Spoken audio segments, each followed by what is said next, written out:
This game is both the most relaxing thing and the most stressful thing all at once. Like, how can you not be relaxed looking at this? And how can you not be freaking out looking at this? Ah! Nothing gives me anxiety like watching the crown get knocked off my head. Thank God I got my boyfriend to bankroll me a new one. Cause as the saying goes, no crown, no queen. Turns out 2 crowns are better than 1 on Kingdom date night. A big thing with the Kingdom games is teaching yourself how to play them. They tell you the bare minimum of what you can do, and from there, it's really up to you to figure out the rest. In hindsight, it's really painful to remember some of the terrible decisions we made when we first picked up the game, because we just didn't know any better. That being said, we kept at it and have a much better idea what's going on nowadays. Archers! Oh shit! I thought you were... No! On day 1 of a new island, there's always a ton to do, and it all feels very time sensitive. We both like to split up and head in opposite directions to see what kind of goodies are hiding out there. But sometimes we're a little too quick about it. It's usually a problem with the later islands since they're so much bigger that we start heading home and realize the moon is out and our poor kingdom doesn't even have its first walls up. Gems! Ah, he's gonna take all the gems. I don't know if I can carry these yet is the problem. When it comes to setting up our base of operations, it's sort of a him thing. There's all kinds of walls, farms, and sentry towers to mess around with, but it's crucial where they are. I don't know what I did wrong, but I built a single wall once and it somehow killed our entire rabbit population, and ever since then, I've been happy to just let him call the shots instead. Which side has the dock on it? This side, I think. This side? Okay, we may as well go do that. Wait. No, this left side has it. Your side had the cliff portal.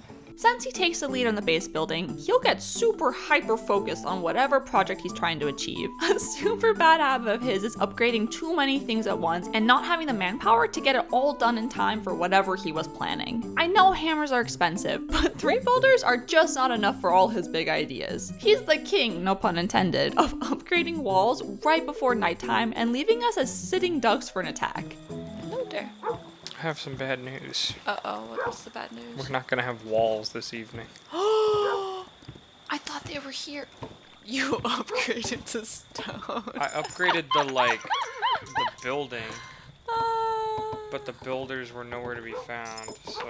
Part of why the game is so time sensitive is that everyone but us seems to prefer walking everywhere. Anytime you give your little subjects something to do, like attacking a portal or building the boat, they go about it in the most laissez-faire way possible. Oh, the builders. And of course they're prioritizing the archer tower for some reason. Classic. It's a bit of an exercise in patience for my boyfriend who can't sit still, but I find the whole thing hilarious. At least for once, I'm not the slowest part of the game for him. I think we can leave once maybe you kill that last deer though. A big part of this game is recruiting little homeless guys to join our kingdom. These vagrants are super quick to pick up our coins, but as soon as they do, they begin a very gingerly paced back to base camp. I can't tell you how many times I go out to recruit some more guys, and they end up getting robbed before they even make it halfway to our walls. Hustle, guys, hustle. Whenever we play, I feel like I end up doing the same 2 chores the entire evening, herding deer and recruiting the hobos. I basically run from camp all the way to the end of the dock and back, dropping coins and attracting deer for our archers to kill. It can be a real chore to wrangle everyone, and by the time I get them to actually cooperate, the day is practically over and I have to start heading home. Boys, no. Retreat, you fool. Fly, you fools. Oh my god.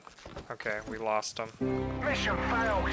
We'll get them next time. We tried. Getting him back to base is only a fraction of the job though. It's not uncommon for me to collect more people than we have jobs to fill. He and I will just be walking around the fort upgrading stuff and then realize we've got a ton of dudes standing there just twiddling their thumbs. I told him to keep the bow stocked, but I think he underestimated my generosity.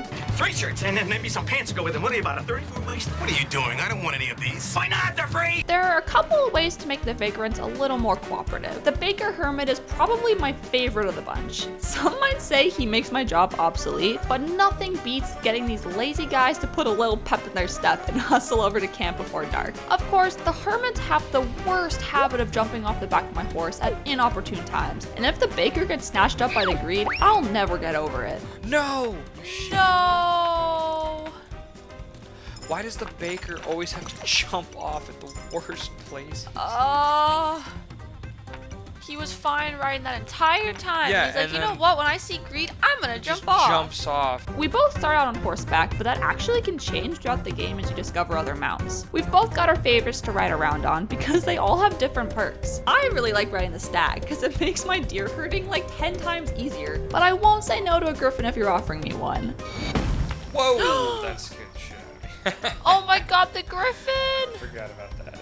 I love that one. My all-time favorite is the unicorn though, and when we unlock it, there's pretty much no getting me off of it. The gold it gives is just a bonus. He really likes the combat-focused ones like the warhorse and the bear. They're pretty slow, but since he spends a lot of time at base, it's not such a big deal. Although his real true love is the lizard. When he's riding that Komodo dragon, it's like he enters his final form and really does become the Lizard King. Well, I tell you what, when I stop huffing and puffing, you guys are screwed. Yeah, fuck you guys. Well, I will not be blackmailed by some ineffectual, privileged, effete, soft-penis debutante. You don't even know my real name. I'm the Lizard King.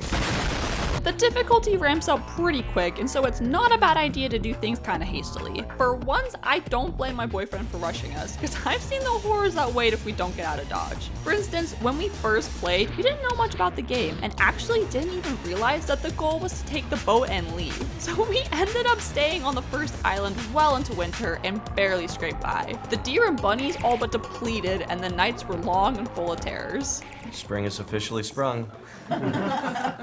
Winter is coming. In the same vein, waiting too long to act can get you into a lot of trouble as well. He's always trying to take his little coalition of knights out into the forest to clear out the portals, but I'm always big stressing about being underprepared. The truth is, 9 times out of 10, he's probably got the right idea, because the longer you wait, the harder the attacks get. His strategy is to get rid of all the portals on one side, so it's not a war on two fronts anymore. I think he has the right idea, because I can't help but worry about which side they're coming from each night. The thing that gets me the most anxious isn't whether or not he and his little dudes are gonna make it back in one piece, but the impending blood moon that always follows a victory over a portal. The greed don't stop attacking until they're all dead during a blood moon, and it can get pretty dicey when those big guys start rolling up and chucking our catapult rocks back at us. Many a crown has been lost to those tanky boys knocking over our walls like a stack of Jenga blocks.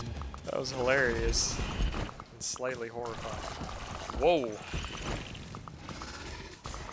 They're leaving. They're fleeing. Let's make fun of them as they walk away. Haha, losers. Ha. Yeah, push them. On the off chance that we do survive an onslaught like that, it's always a mess to clean up after. No walls to protect us, and about a million little hobos wandering around the scorched earth. Money is usually pretty tight the morning after, and unless we've got some stored in the coffers, then it's back to herding deer. Come on, deer. We go through phases in this game of having immense wealth and being completely penniless. I get so annoyed with him when we've only got 3 coins to our name, and then he goes and spends one to chop a tree or something. Like, we've got walls to build and bows to buy, and he has to go and spend 1/3 of our capital on deforestation. Oh, you fucking dick! What'd you spend the money on? Just as often as we're scraping by, there are times where we have so much cash that we're just intentionally leaving it on the floor as to not let it fall in the river. It's a pretty comfortable place to be when you can just drop a massive pile of coins outside the walls and bribe the greed to just leave us alone for the night. Run, boys. It's a small investment. Of course, after a while, getting our lunch money stolen gets real old real quick, so then it's time to start fighting back. Chances are, money isn't the only thing that's gotten stolen, and if a gem got grabbed, my boyfriend has probably been pestering me for the better part of an hour to let him go and steal it back. That said, taking our dog is a line crossed too far in my book, and after that, I'm out for blood too. And, killed his dog. Sending our guys out armed to the teeth with vengeance always feels pretty cool, but again, they're so damn slow. Nothing takes the wind out of your sails like getting halfway there and then being completely steamrolled because it turned night before we made it to the cliff portal.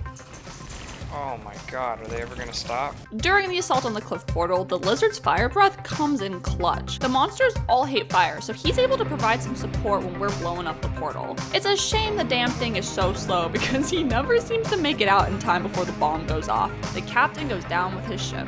Luckily, I'm always the first one out, so I'll spot him some change so he can get his crown back. You know how it goes. No crown, no king. 2 crowns are still better than 1.